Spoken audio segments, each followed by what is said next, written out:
This place for us is holy ground, the place where we sing songs of praises and repeat the stories of faith that inspire us to respond to God's love embodied in Jesus. God calls us here in whispering winds and in burning flames. And with God's presence, God disarms us of the barriers we have placed around us. Instead, God meets us in our vulnerability, our humanity. Let us worship the Lord. Amen.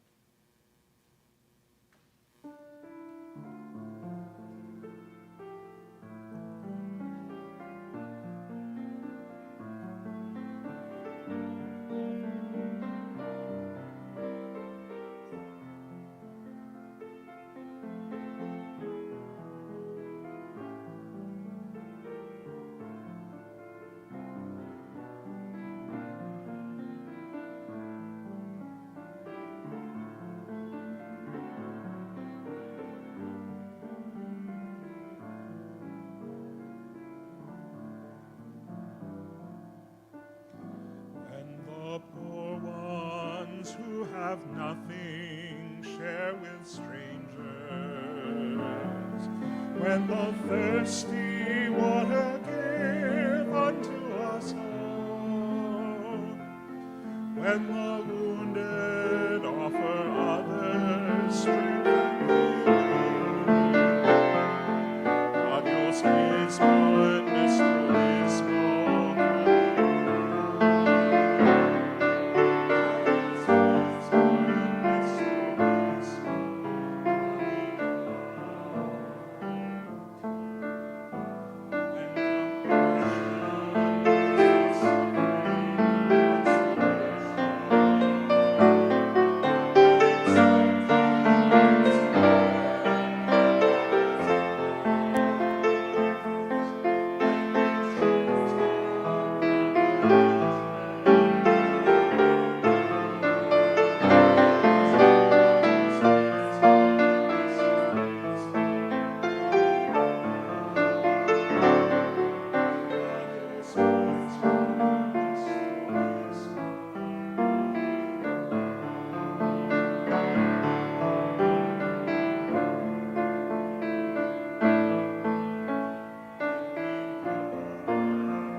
A reading from the book of Exodus, chapter 3, verses 1 through 6.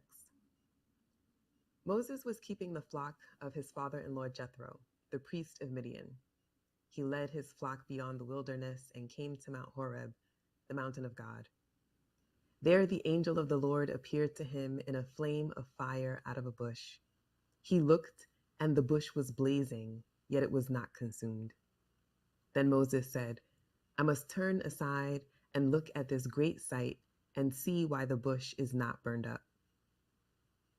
When the Lord saw that he had turned aside to see, God called him out of the bush, Moses, Moses. And he said to him, Here I am.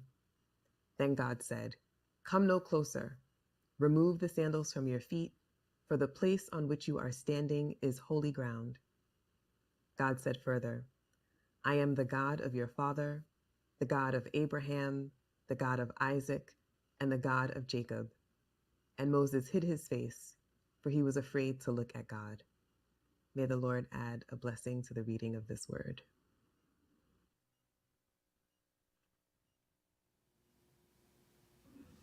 A reading from the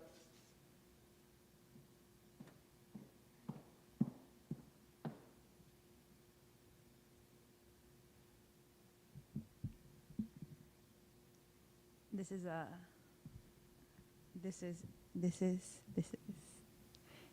is a prayer poem, Blessing at the Burning Bush by Jan Richardson. You will have to decide if you want this. Want the blessing that comes to you on an ordinary day when you are minding your own path, bent on the tasks before you that you have done 100 times, 1,000 times.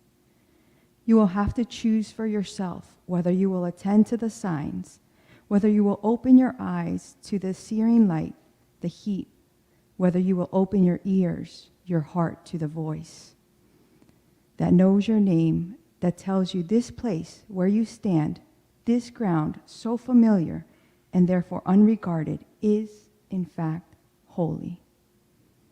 You will have to discern whether you have the defenses enough to rebuff the call, excuses sufficient to withstand the pool of what blazes before you, whether you will hide your face, you will turn away, back towards what exactly?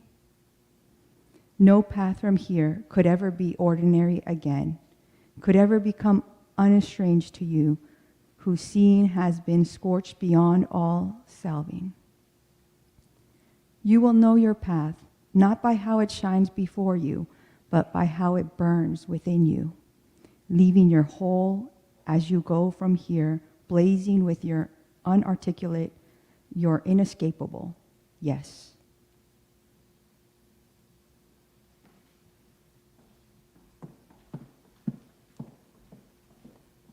Good afternoon, everyone. When I was asked to share my reflection, the Professor Miller, the director of the chapel, told me to say, "Sorry, Drew, you are lost." I'd like to give a credit to him for this. But to be honest with you and to share for the people who do not know the background of this joke is, I was quite disappointed in February. I applied for Drew for the PhD program, and when I realized I got rejected, I could not have any energy or find the will to pursue my research. At the time, I think I hated Drew. But for some reason, I soon realized and see that it is impossible for me to hate this school. How could I? So today, the main theme that I'd like to share with you is the reason why the Drew has been so significant to me for 3 years. When I studied theology in South Korea, there are 2 classes that I remember in my mind. One is the biblical class and another is Christian ethics class. I was asked to summarize all the books in the Bible with one theme. The purpose of this work is to let students know that Christological understanding is the only main theme of the Bible. And that is the reason why I didn't receive a good grade at the time. In ethics class, I needed to research on Christian communities' participation in social issues. And the main strategy was, it is Christian I who needs to be for them. But I'm not that person who needs to be there. I couldn't help but to ask who I am. I wanted to know who is this I who reads the Bible. I wanted to know what agency that do I have. When Atlanta shooting 2021 happened, which caused 6 Asian women's death, my advisor supported me in many, many ways. One sentence that captured my mind was his saying, "I pray for your sisters." Who are my sisters now, and who am I? The sisters, they are Asian, immigrants, workers, mothers, and theirs. And I was so surprised by my ignorance that I didn't think I am them. How could I miss my identity in my theological research? While I'm saying that I am for them, I didn't think I am them. From then on, I decided to incorporate my identity as an Asian and immigrant in my research. Now I understand the Bible as a stories of immigrants. Abraham, who left his hometown, 40 years of wandering, Ruth, who is the Moabite, Esther, who survived in a foreign land, Jesus, who moved to Egypt and who was not welcome in his hometown, Paul, who is the Jewish, who had a Roman citizenship. And what about the Holy Communion? Isn't it the story of the weeds gathering and scattering? What about the baptism? Isn't it the story of the crossing the river? Now, is it okay for the church to say, God welcomes immigrants? So, should we? Coming back to the today's story, I'd like to raise one question. Is Moses Egyptian or Hebrew? I was asked to answer a similar question from one of my friends. He is a Korean Chinese who was born in China, who had a China passport, but he speaks Korean in his house, but he thinks his mother language is English. So he asked me, hey Jene, am I Korean, Chinese, or American? Sometimes we ask a question, where are you from? But for some people, it is so difficult to answer. Moshe, or Mojasu, who was born in Egypt, was found by a Pharaoh's daughter, and she said, this must be one of the Hebrew babies. And we can imagine Moses was educated well, grew up with Egyptian royal family members, and Moses also knew he was a Hebrew, but I think his language and cultural background, all the things were all about Egypt. He must be raised as an Egyptian, but we do not know why. In his deep heart, he knew he does not belong to Egypt. One day he saw an Egyptian beating a Hebrew and one of his own people, and we know what he did. When he fled to the land of Midian, you may know how he was identified. The Pharaoh's daughter said he is one of the Hebrew babies, but now his future wife said, an Egyptian, help us. Moses even named his son as Gershom, which means a stranger there, by saying, I have been an alien residing in a foreign land. So Moses is identified a daughter of Pharaoh as a Hebrew baby, but now by his wife he is identified as an Egyptian. Then, let me ask you again, is he Egyptian or Hebrew? I do not think it is too much to say Moses was an alien everywhere, and everywhere was a foreign land for him. In his alien life, God called Moses. God appeared in a flame of fire out of bush. Here, I'd like to point out the reason why Moses was surprised. He was not surprised by the fact that the bush got a fire, but by the fact that the bush was not consumed. It says, Moses said, what's going on here? I can't believe this. Amazing. Why doesn't the bush burn up? God saw that he had stopped to look, and God called to him from out of the bush, Moses, Moses. In a desert area, it says burning bush is happening very commonly because of the dry climates and the hot temperature of the desert area. But as soon as one gets the fire, it soon gets burned up. What can we learn from this presence of God among the burning bush? I believe, and I think Moses believed himself, Moses is like a bush. We are like a bush. When we get a fire, and when we get the question like, where are you from? We are easily consumed. However, when God is with Moses, and when Moses is called by God, we can affirm that we will never get consumed.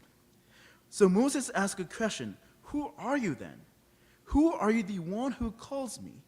Moses also wanted to identify the one in his category, but God answers what Moses did not expect.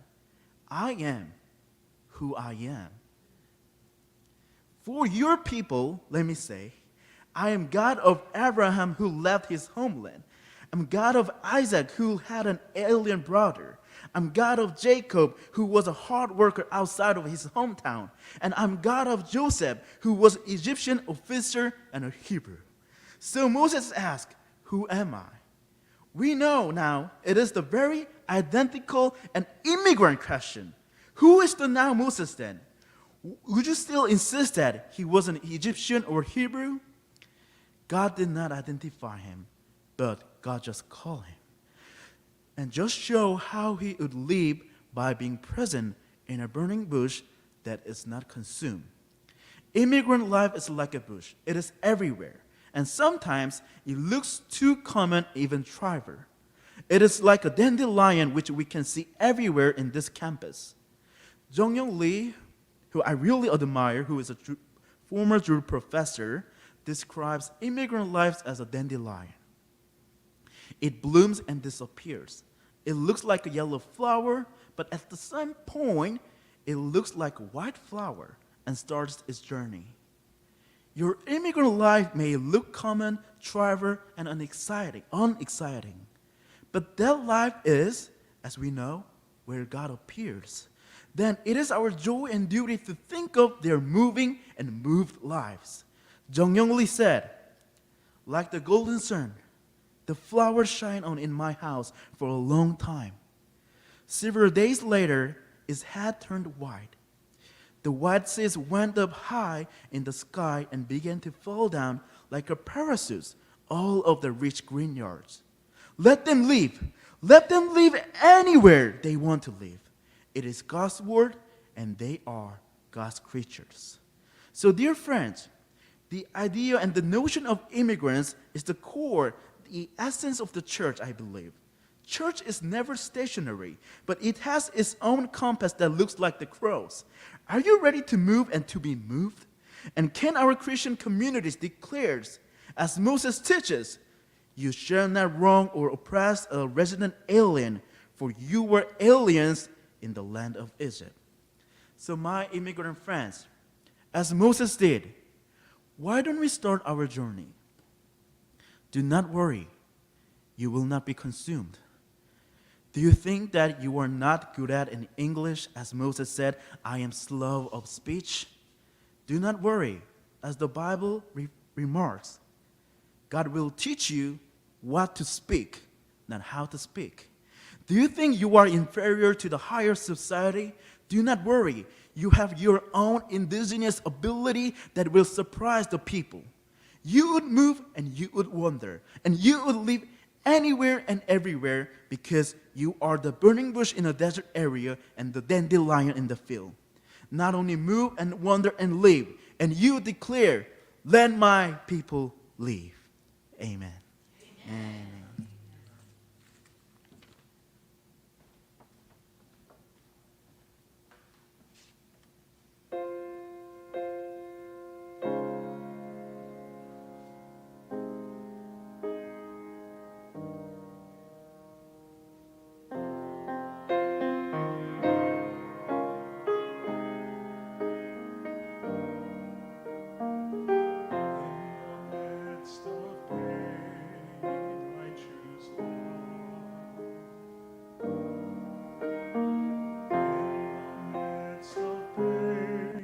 I choose love. In the midst of pain, sorrow falling down like rain, I await the sun again. I choose love. I choose love. Put some slides up, Dougie. I don't know if you can refresh to put them in.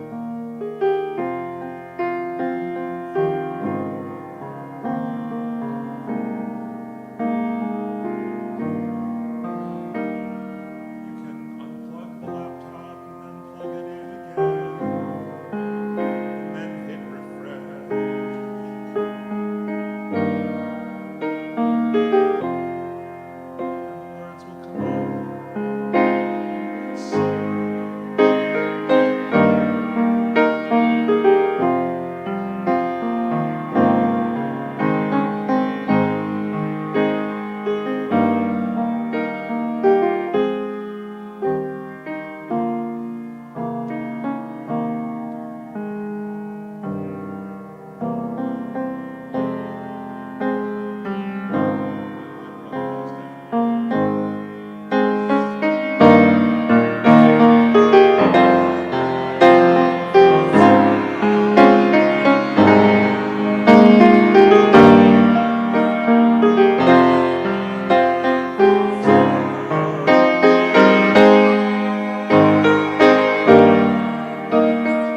I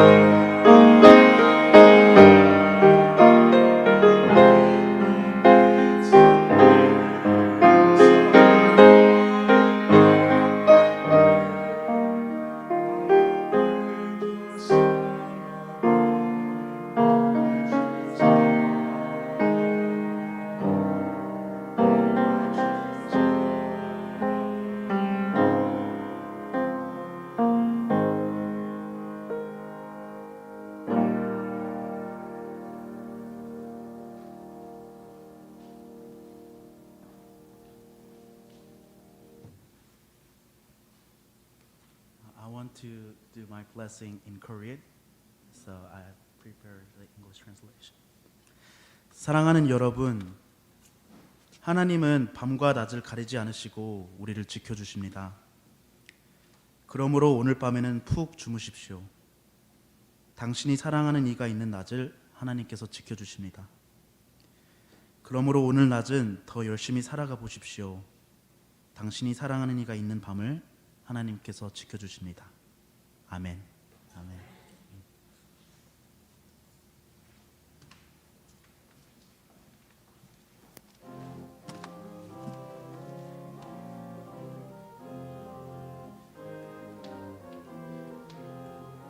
This hymn, written originally in response to a protest against the Mexican-American War, 1849, said that we had a choice to make, and that we need to decide to stand with the side of God, even when that side seems like it's losing. So let's stand as rebels.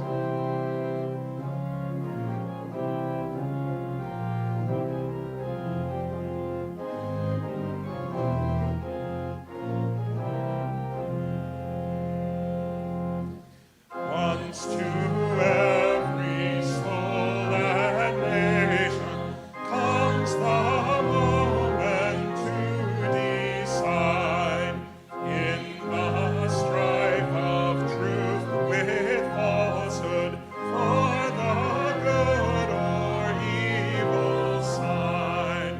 In great cause God's new Messiah, offering each the bloom or light, and the choice goes by forever twixt the darkness and the light. Though the cause of evil prosper, yet his truth alone is strong. Though her portion be the scaffold, and upon the throne be wrong, yet that scaffold sways the